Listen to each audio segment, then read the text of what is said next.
Bismillahirrahmanirrahim. Assalamualaikum warahmatullahi wabarakatuh.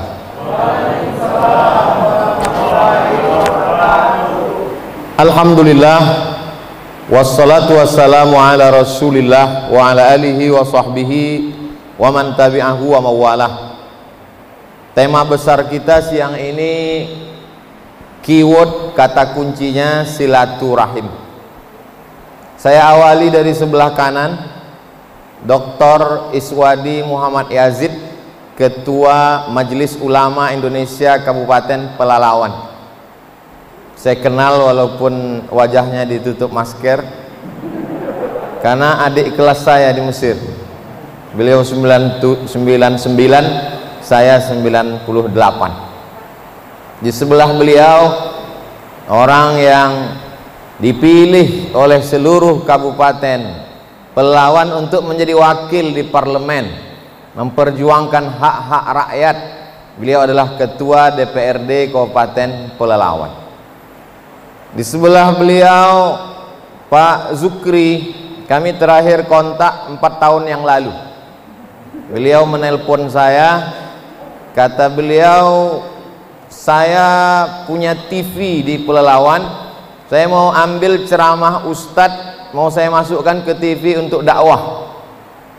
Saya bilang ambillah Pak, tapi sampai sekarang saya belum menonton TV-nya.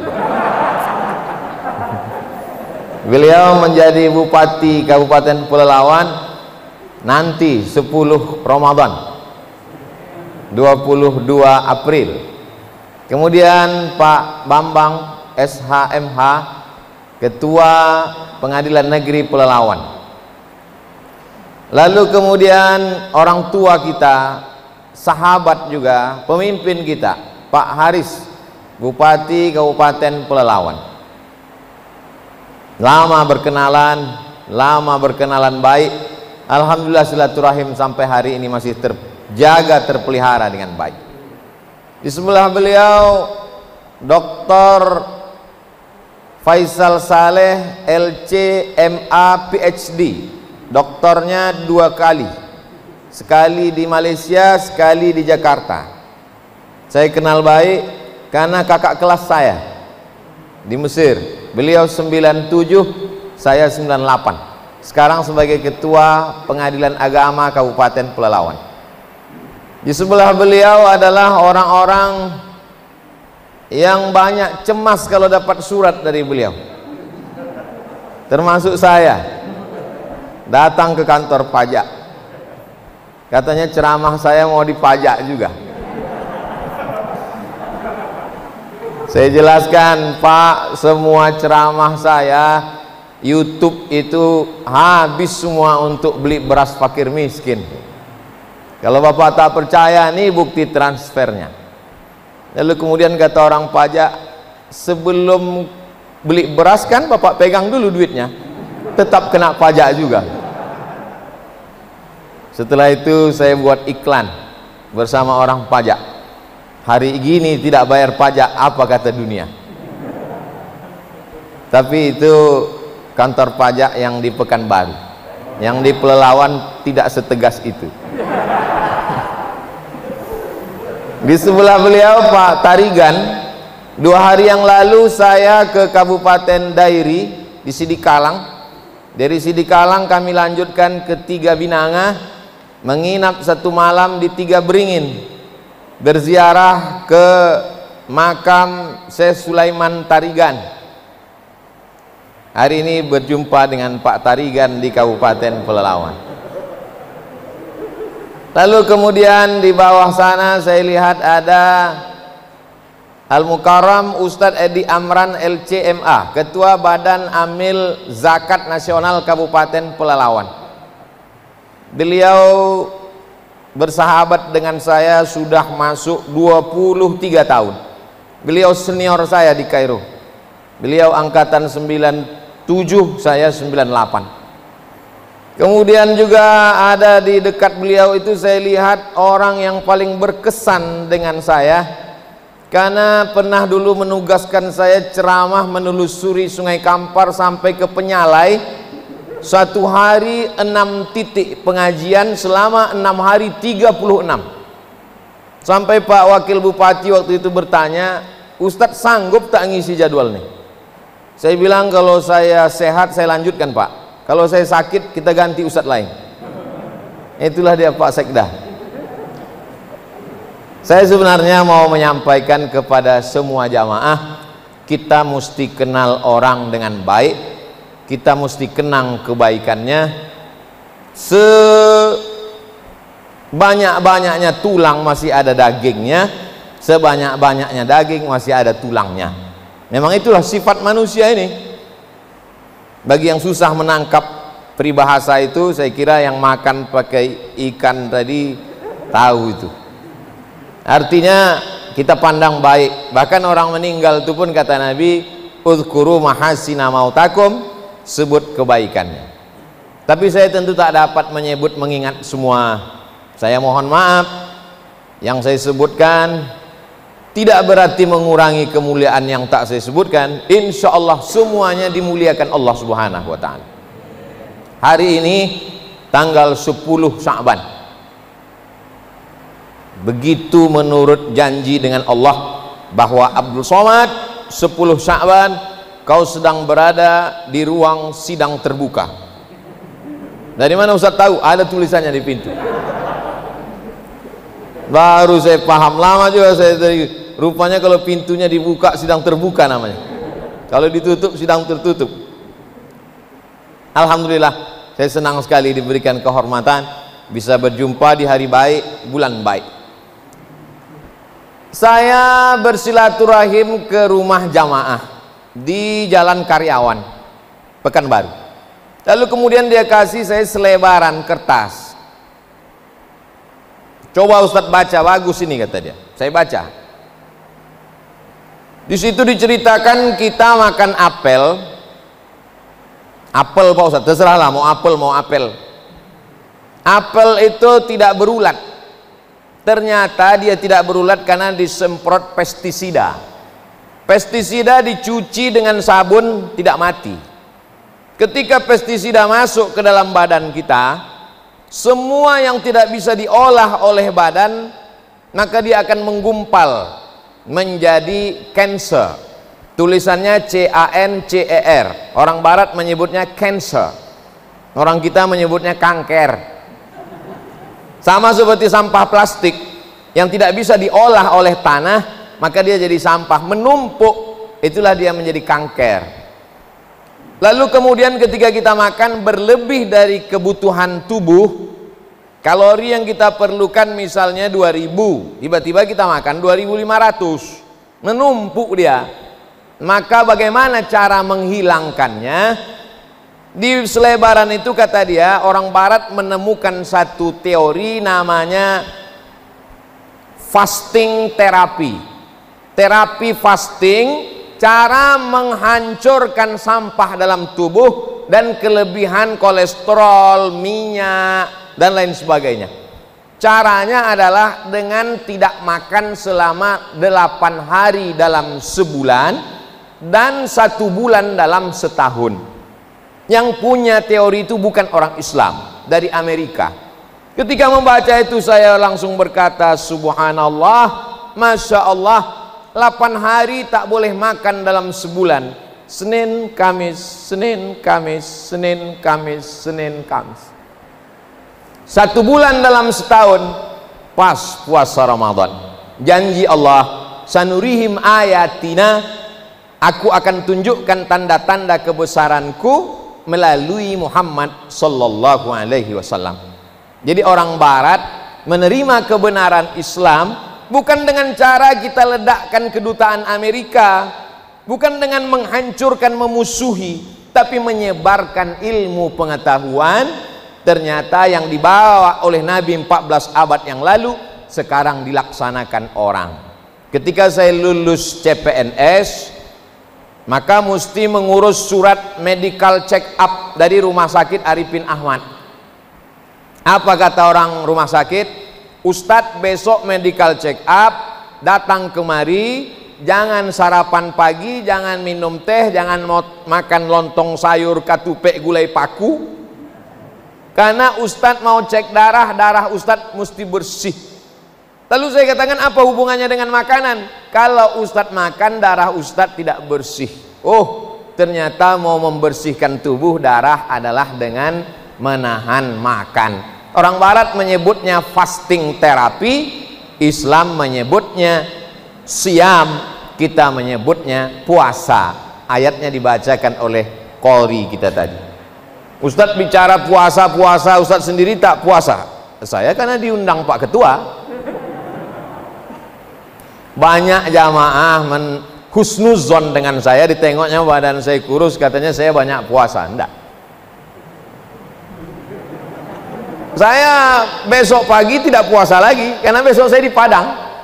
Jadi besok kalau ditanya, Ustadz puasa besok, saya bilang saya musafir. Tapi jamaah khususnya yang perempuan, pesan pertama yang ingin saya sampaikan di bulan Sya'ban ini, mesti puasa. Karena tentu bulan Ramadan yang lalu ibu-ibu tidak puasa 7 hari. Lalu kemudian mau diganti di bulan Syawal tidak bisa, karena banyak kali kue hari raya. Mau diganti di bulan Zulhijjah batal juga, karena daging kurban banyak sampai kulkas itu tak bisa ditutup pintunya.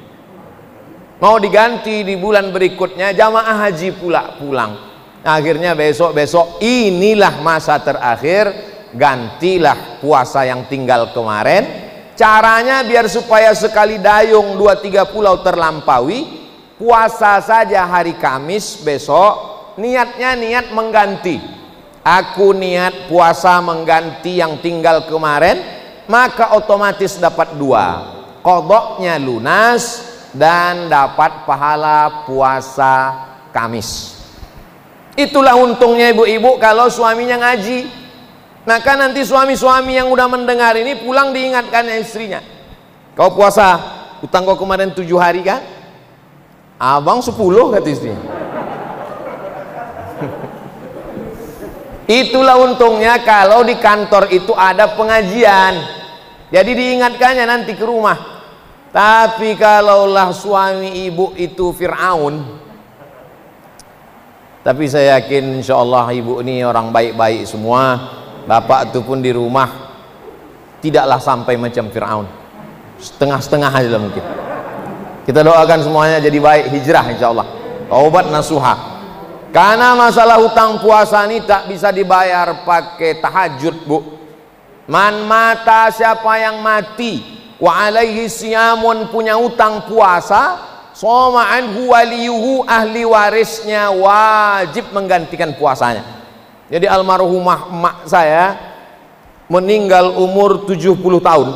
Jadi saya tanya itu, Mak, ada tak tinggal puasa waktu muda dulu? Ada, kata dia. Sudah diganti?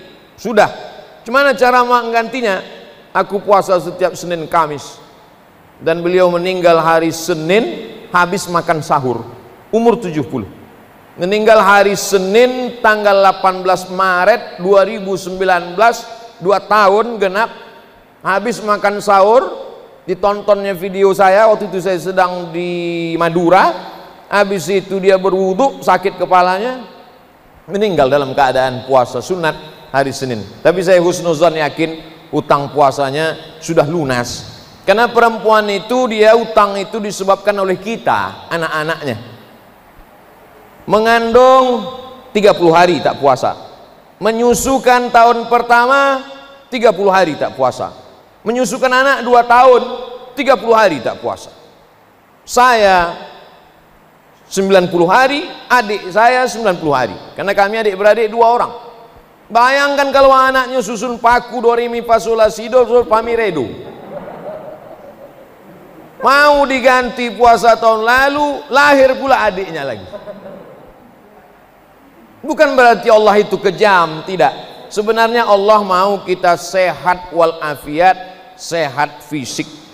Jadi saya tadi sebelum makan tolak-tolakan dengan Pak Ketua. Kata Pak Ketua, Ustaz Somad, habis itu saya tolak Pak Ketua menolak Pak Bupati. Saya habis itu Pak Bupati duluan. Saya tak mau duluan, saya tak mau jamaah menengok nasi saya. Jadi begitu Pak Bupati duluan, tentu kita ikut standar kepala daerah kan. Alhamdulillah, banyak jamaah kalau saya duluan ngambil nasi, dia ambil sedikit. Karena dia tengok Ustadz ambil sedikit, dia tak tahu saya makan bukan sedikit, sedikit makan.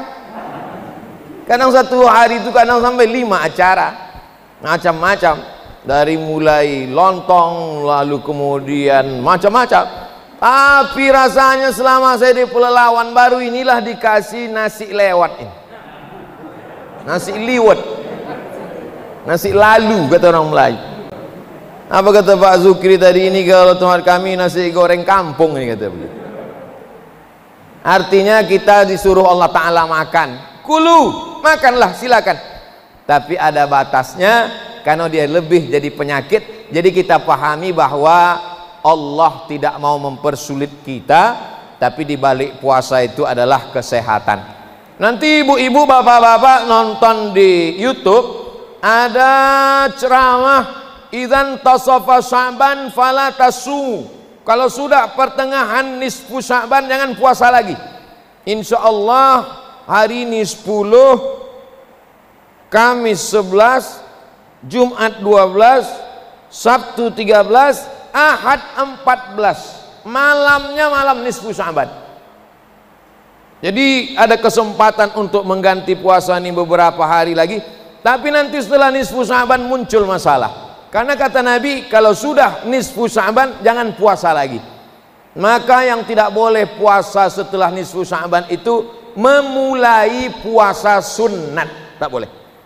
Adapun melanjutkan yang biasa Senin Kamis atau mengganti puasa utang maka boleh. Mana tahu nanti ibu sedang puasa ditanya orang, oh puasa? Iya, ini sudah pertengahan nisfu Sya'ban, tak boleh. Kau tak ikut pengajian di sidang terbuka kemarin.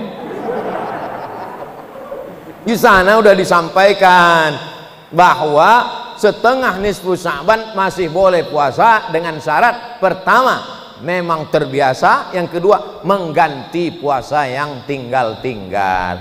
Jadi silakan aja puasa sampai Ramadan. Apa hikmahnya tak boleh puasa mendadak itu? Supaya jangan terlalu lama puasa, sehingga 30 tambah 15, 45 hari, nanti badannya jadi lemah, tak bisa masuk kantor. Habis Idul Fitri tinggal 3 orang aja yang datang ke pengadilan negeri.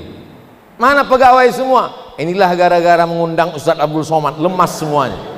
Nah, ini perlu diluruskan tentang pemahaman keagamaan. Jadi yang pertama yang kita lakukan di bulan Sya'ban ini adalah mengganti puasa yang tinggal-tinggal dulu.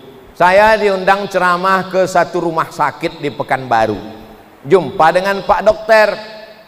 Pak Dokter ini sudah divonis kena diabetes mellitus. Ternyata dokter itu banyak juga penyakitnya. Lalu kata dia, saya putus asa, maka saya makan enak, minum kopi, minum susu, minum teh, gula banyak. Saya pokoknya mau mati aja Pak Ustadz.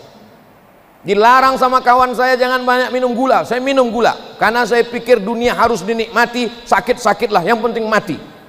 Rupanya tak mati-mati, sakit makin parah. Akhirnya dia berpuasa Nabi Daud. Hari ini puasa, besok makan, besoknya puasa, besoknya makan. Alhamdulillah sekarang sembuh dari penyakit diabetes. Nama dan nomor bisa kita hubungi nanti. Jadi puasa jangan jadikan beban, puasa terapi. Tapi jangan gara-gara puasa ini kesehatan lalu niat puasa kita berubah. Nama itu somawadin untuk obat diabetes. Niatnya tetap lillahi ta'ala. Adapun diabetes, kolesterol itu adalah bonus dari Allah subhanahu wa ta'ala. Jadi saya mau mengajak kita membuka pandangan. Jangan sampai kita stagnan, kita menganggap puasa adalah beban, ini berat sekali agama ini. Tidak, Allah ingin kita sehat, Allah ingin kita sembuh dengan melaksanakan. Puasa yang paling banyak adalah puasa Nabi Daud. Orang barat menyebutnya King David. Dalam Al-Quran disebut Daud. Nabi Daud punya anak, raja juga, nabi, namanya Sulaiman. orang barat menyebutnya King Solomon, sampai ke Yogyakarta jadi Sleman. Maka mereka raja-raja hebat tapi puasanya hebat. Nabi Daud berpuasa sebulan 15 hari, padahal dia punya kekuasaan dari mulai sungai Nil sampai ke sungai Efrat. Artinya apa? Seandainya dia hanya seorang ulama, puasanya banyak, maklum. Tapi dia pimpinan negara, berkuasa dari 2 sungai, tapi puasanya tetap 15 hari dalam sebulan. Dan Nabi Daud itu, mohon maaf ibu-ibu jangan tersinggung, Nabi Daud itu istrinya 100. Jadi kalau ada orang istrinya 1, jabatannya RT, tidak puasa sunat, ini nanti di akhirat Nabi Daud senyum-senyum sama dia. Kenapalah kau tak puasa, kata Nabi Daud. Oleh sebab itu maka poin pertama yang ingin saya sampaikan, ganti puasa yang lalu. Adapun bapak-bapak yang tak punya utang, puasa sunat saja karena manfaatnya luar biasa. Yang kedua, innallaha la yattali'u ala jami'i khalqihi lailatan nisfi min Sya'ban. Malam nisfu Sya'ban, malam nanti Ahad malam Senin, Allah memberikan perhatian khusus kepada seluruh penduduk bumi, semua makhluk. Fayaghfiru li jami'i khalqihi, semua makhluk diampunkan Allah SWT. Illa, kecuali 2 orang. Ada 2 yang tak dapat ampunan Allah. Yang pertama musyrik, yang tidak menyembah Allah, masih menyembah pokok kayu, masih menyembah hantu, masih menyembah jin, menyembah Allah. Lalu kemudian yang kedua adalah musahid, orang yang belum berdamai dengan kawan sekantor, tetangga, kawan, sahabat. Tadi saya dijemput di acara bedah buku pagi tadi, datanglah Pak Ketua PN menjemput. Saya sebenarnya mau ngasih tahu bahwa saya ceramah di PN ini dijemput. Kadang di tempat lain tuh kita ceramah datang tak dijemput, balik tak diantar. Dijemput Pak PN, lalu di jalan apa kata Pak Ketua? Ustadz Somad, nanti yang kami undang Pak Bupati 2 orang. Beliau cerita ngundang Bupati 2 orang, saya yang cemas. Dalam hati saya, kalau sempatlah 2-2 ini tak datang, saya yang malu ke beliau. Kita sebagai orang Riau, beliau bertugas 2 tahun di tempat kita, tiba-tiba diundangnya tak datang. Berarti kegagalan Ustadz, kegagalan umat. Dalam hati saya, mudah-mudahan datang Pak Aris dengan Pak Zukri. Sampai jumpa Pak Aris di bawah. Rencana tadi mau makan langsung. Kata Pak Aris, saya sholat dulu. Kan tak mungkin kami makan beliau sholat. Saya bilang, kita sholat juga lah Pak. Sampai di dalam, rupanya Pak Zukri udah saya tengok duduk. Sholatlah saya. Saya tengok ada baju putih, ada baju merah, ada baju kuning. Bajunya boleh macam-macam, yang penting masih pakai baju. Kalau yang baju kuning, baju merah, baju putih ini berkelahi, maka yang ketawa adalah yang tak berbaju, yang tak bercelana. Alhamdulillah, lega saya, tenang saya. Kenapa? Menjadi contoh suri tauladan. Ini direkam, semua menonton se-Indonesia. Saudara-saudara kita yang bekerja di luar negeri menjadi pahlawan devisa menonton bahwa di hadapan Abdul Somad ada 2 bupati yang duduk bersama. Siapa yang tak bangga? Ditonton ini melalui channel Ustadz Abdul Somad Official. Jangan lupa subscribe, like, and share. Insyaallah, andailah tadi tak datang mereka berdua ini, mungkin ceramah saya sudah lain judulnya. Bapak Ibu yang dimuliakan Allah Subhanahu wa taala, poin yang kedua adalah malam nisfu Sya'ban menjadi keberkahan, maka hidupkanlah malam itu dengan banyak-banyak sholat sunnat. Habis Isya usahakan cepat tidur biar supaya cepat bangun tahajud malam. Kalau mata tak bisa tidur, tak apa-apa makan antimo, tapi jangan sampai 2 papan, seminggu baru bangun. Bangun malam yang pertama kali sholat sunat wudhu. usolli sunnatal wudu raka'atain lillahi ta'ala. Habis itu sholat sunat taubat. Habis itu sholat sunat tahajud 8 rakaat. Habis itu sholat sunat hajat, mintakan hajat-hajat yang baik. Habis itu sholat sunat witir. Habis itu baca yasin. Sekali bagus, 3 kali lebih bagus. Setelah itu beristighfar, bersolawat, tertidur. Jangan pula gara-gara tahajud nih sampai sembahyang subuh jam 7. Nah, ini pun tak betul. Mesti ada skala prioritas. Yang penting malam itu nanti hidupkan dengan ibadah, zikir bagus, solawat bagus, istighfar bagus, la ilaha illallah bagus, subhanallah bagus, solat sunat bagus. Saya tak bisa solat sunat Pak Ustadz, kalau berdiri lutut saya sakit. Duduk baca Quran. Saya baca Quran pun tak bisa Pak Ustadz, asal nampak huruf ini berkunang-kunang. Pejamkan mata, berzikir, la ilaha illallah 100, solawat 100, istighfar 100. Berzikir pun tak bisa, mati aja lah. Allah kasih kita hidup insya Allah sampai malam nisfu Sya'ban ini, amin. Adapun masjid yang membuat ramai-ramai, maka saya sangat mengapresiasi masjid yang membuat ramai, karena itu juga tradisi salafus saleh. Ada tabi'in namanya Imam Makhul, malam nisfu Sya'ban mereka ke masjid pakai jubah, pakai celak, menyalakan bukhur harum-haruman, mereka berzikir ramai-ramai. Jadi kalau ada masjid yang membuat ramai-ramai, biarkan, namun tetap ikut protokol kesehatan, prokes, jaga jarak, pakai masker, cuci tangan. Sama seperti kita saat ini, jaga jarak, pakai masker. Saya dari tadi kan pakai masker, ini karena tausiah aja ini. Saya tak pakai masker ini 2, tausiah sama makan. Kalau makan pun pakai masker susah betul lah hidup ini. Nah, itulah kenapa bedah buku tadi dibuat di hotel. Saya jarang mau buat acara di masjid sekarang, karena kalau udah dibuat di masjid orang ramai tak terkendali. Kalau di hotel 150 tutup pintu, ada security. Masjid mana bisa kita pasang tutup pintu? Bukan punya kalian ini masjid, kata dia. Ini punya Allah. Ah, ini semua adalah untuk menjaga, sebab kita masih lagi dalam wabah corona COVID-19. Jadi pesan pertama, puasa sunat mengganti puasa qadha. Lalu kemudian poin yang kedua adalah dengan menghidupkan malam nisfu Sya'ban dengan berdamai dengan sahabat, kerabat, tetangga, keluarga. Poin yang ketiga adalah membersihkan diri. Jadi di Riau memang ada nama tradisi belimau. Belimau. Limau itu Pak Bambang, bahasa Melayunya limau itu jeruk. Jadi kalau mau diterjemahkan berjeruk atau beroren. Cobalah kita lihat bagaimana mencuci lemak di piring.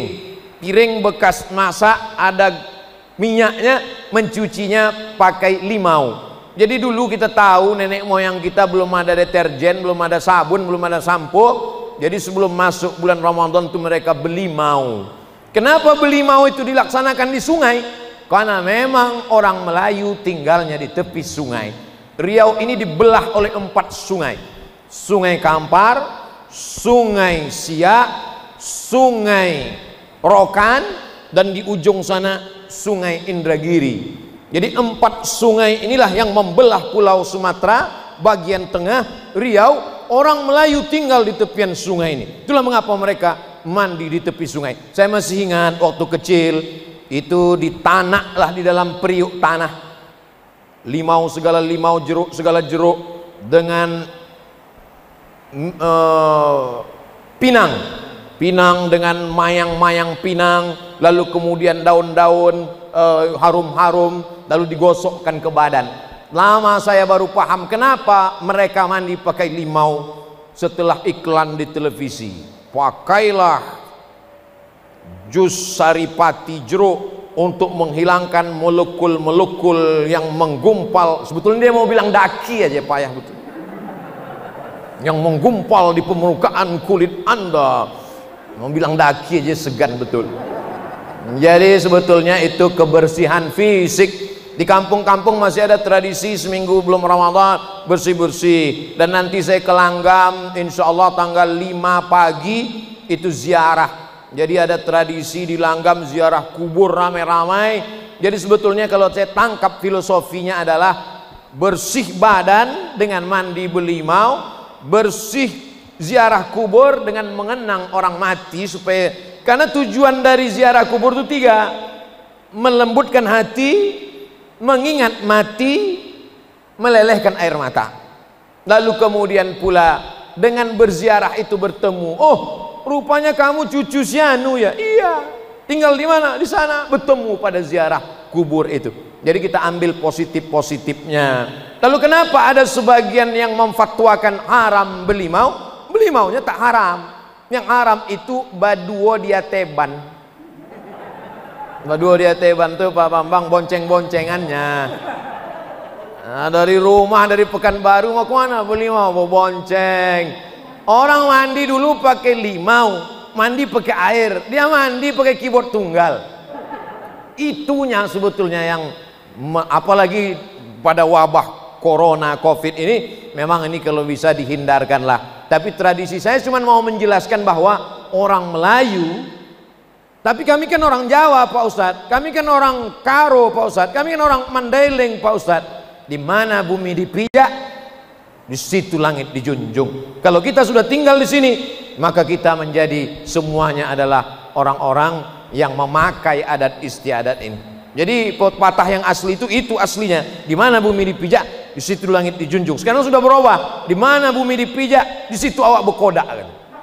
Nah, Bapak Ibu yang dimuliakan Allah Subhanahu wa taala. Jadi ada filosofi berkodak tuh foto. Ya, walaupun sekarang sudah Samsung, sudah apa, tapi orang tetap pakai kodak zaman dulu. Jadi tradisi ini baik sekali, badannya bersih. Bayangkan kalau nenek moyang kita dulu tidak bersih-bersih badan dengan limau waktu mau Ramadan itu. Bayangkanlah bau musola waktu itu, belum ada kipas angin, belum ada parfum. Bau ikan salai lah musola itu. Nah, jadi dengan belimau itu bersih, hatinya sudah bersih, sudah plong beribadah. Ini poin yang ketiga. Poin yang keempat, mari kita siapkan betul persiapan-persiapan Ramadan. Saya tahu bapak-bapak memang bekerjanya di kantor pengadilan, tapi ada yang jadi pengurus masjid, maka imamnya siapkan. Tak dapat 30 juz 30. Kemudian Bilalnya siapkan, minta ke Pak Ketua MUI teks Subhanal Malikil Ma'bud, Subhanal Malikil Mawjud.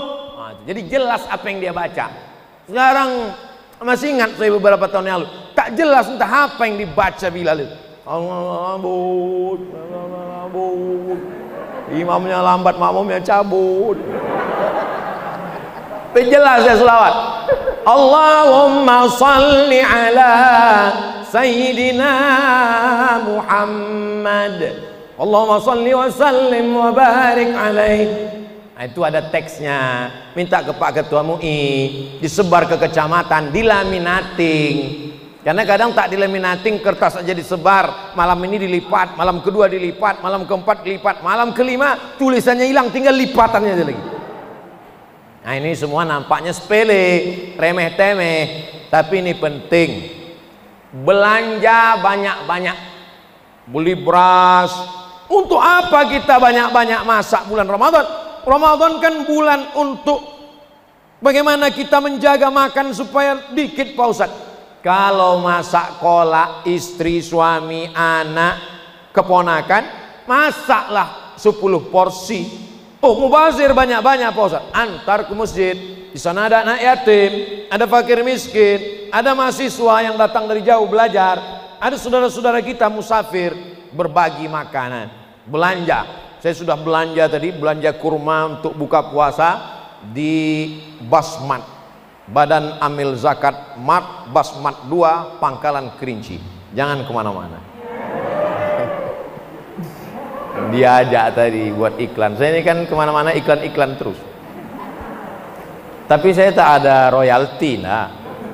Itu murni keuntungan dari belanja di Basmat itu untuk fakir miskin. Karena Basmat itu ownernya adalah Basnas, Badan Amil Zakat Nasional. Jadi beli beras sana banyak-banyak. Beli beras, beli kurma, beli macam-macam. maka keuntungannya alhamdulillah. Dulu beberapa tahun yang lalu basmat 1, sekarang sudah basmat 2, nanti insya Allah akan dibuka di sore basmat 3. Kita berdoa sebelum Abdul Somad meninggal ada 1000 basmat di Riau insya Allah.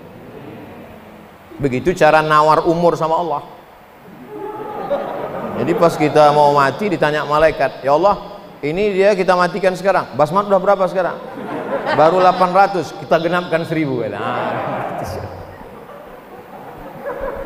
Bapak Ibu yang dimuliakan Allah Subhanahu wa taala, saya Ustadz Edi Amran, Ustadz Faisal Saleh, Ustadz Iswadi Yazid, saya tak tahu mereka, tapi kalau saya 4 kali Ramadan di Mesir itu tidak pernah buka puasa masak.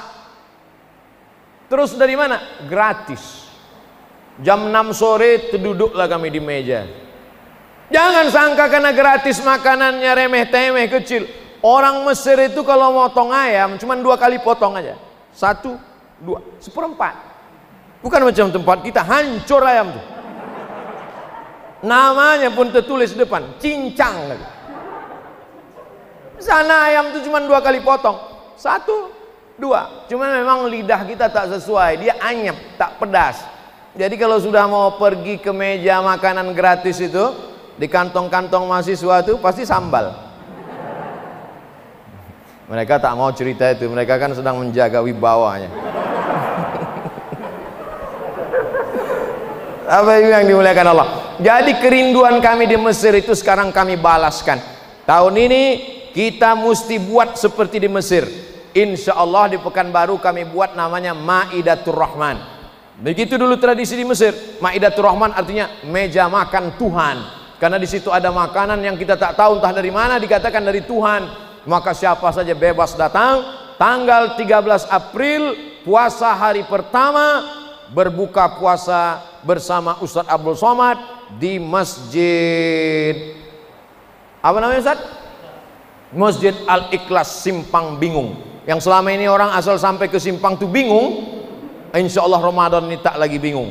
Dari Pekanbaru belok kiri, dari luar Pekanbaru belok kanan, masuk setelah kantor camat, kita akan buka bersama. Bagi yang ingin support, kirim transfer ke nomor rekening berikut ini. Nanti potong kita masukkan ke Instagram Abdul Somad yang followernya 4 juta berapa itu. Bapak Ibu yang dimuliakan Allah Subhanahu wa taala. Yang terakhir, poin yang kelima, mari kita saling mendoakan supaya kita tetap menjaga integritas. Integritas ini penting sekali Bapak Ibu.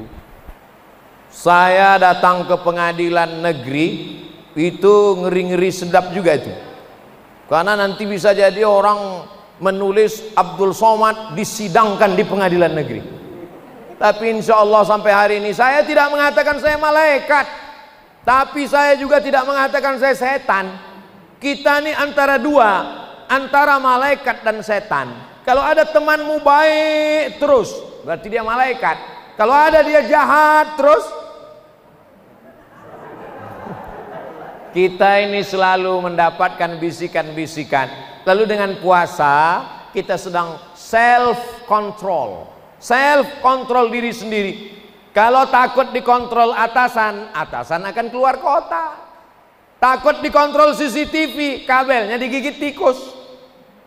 Maka kontrol yang paling hebat adalah kontrol Tuhan, Allah Subhanahu wa taala. Maka ketika kita sedang haus-hausnya jam 2 siang, masuk ke toilet musola PN Pengadilan Negeri Pelalawan, tutup pintu, kunci. Tidak akan ada yang tahu kalau kita minum. Jangankan 1 teguk, 1 bak itu kita minum, tak ada yang tahu. Masukkan kepala ke dalam, telan agak setengah bak. Pas mau keluar, keringkan bibir, merengkan kepala. Udah itu agak-agak lemas sedikit, panas betul hari ini ya. Tak ada yang tahu. Tapi hati kecil kita berkata bahwa kau sedang berdusta, kau sedang bohong. Makanya orang kalau sedang puasa, kalau ada orang yang nelpon dia ngajak cerita, gimana kabarnya si Anu gini, jangan cerita aib orang lain. Saya sedang puasa, nanti habis maghrib kita lanjutkan. Ini yang jadi masalah. Integritas kita hanya sampai azan maghrib.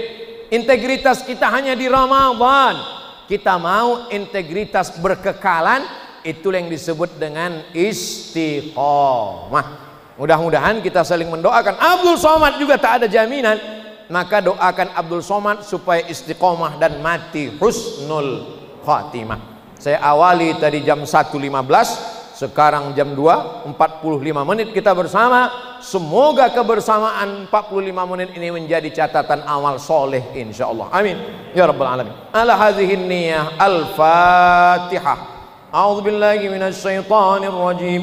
Bismillahirrahmanirrahim. Alhamdulillahi rabbil alamin. الرحمن الرحيم مالك يوم الدين إياك نعبد وإياك نستعين اهدنا الصراط المستقيم صراط الذين أنعمت عليهم غير المغضوب عليهم ولا الضالين آمين ربنا اغفر lana dzunubana, ampunkan dosa kami, wali abaina, ayah kami, wali ummahatina, ibu kami, wali zurriyatina, anak cucu keturunan kami, wali ikhwanina, saudara-saudara kami, wali ashabina, sahabat-sahabat kami, teman-teman kami, wali masyayikhina, guru-guru kami, wali zu'amaina, pemimpin-pemimpin kami. Ya Allah, wafiqna lima tuhibbuhu wa tardah. Tanamkan ridhamu dalam hati kami supaya kami beramal dengan cintamu dan hanya mengharapkan ridhamu. Allahumma khtim lana bi husnil khatimah. Tutup umur kami dengan husnul khatimah. Allahumma ja'al hadzal balada baladan amina. Jadikan negara kesatuan Republik Indonesia negeri yang aman, damai, terbuka pintu rezeki dari segala penjuru. Allahumma dafa'an al-ghala wal waba wal fahsya wal riba wal zina wal munkar. Selamatkan negeri ini, bil khusus Kabupaten Pelalawan, dari malapetaka, bencana, musibah, riba, zina, perbuatan keji dan mungkar. Allahumma ja'al abna'ana, jadikan anak-anak kami minas salihin was salihat, menjadi anak-anak yang saleh, berbakti kepada orang tua, min muqimis salah, orang yang menegakkan salat, min huffazil Quran, menjadi penghafal Quran. Allahumma ja'al akhir kalamina, jadikan akhir kalam kami ketika malaikat maut mencabut nyawa kami, yang terakhir keluar la ilaha illallah Muhammadur Rasulullah sallallahu alaihi wasallam. Rabbana atina fid dunya hasanah wa fil akhirati hasanah wa qina adzabannar. Wa sallallahu ala sayidina Muhammad wa ala alihi wa sahbihi wasallam. Walhamdulillahi rabbil alamin.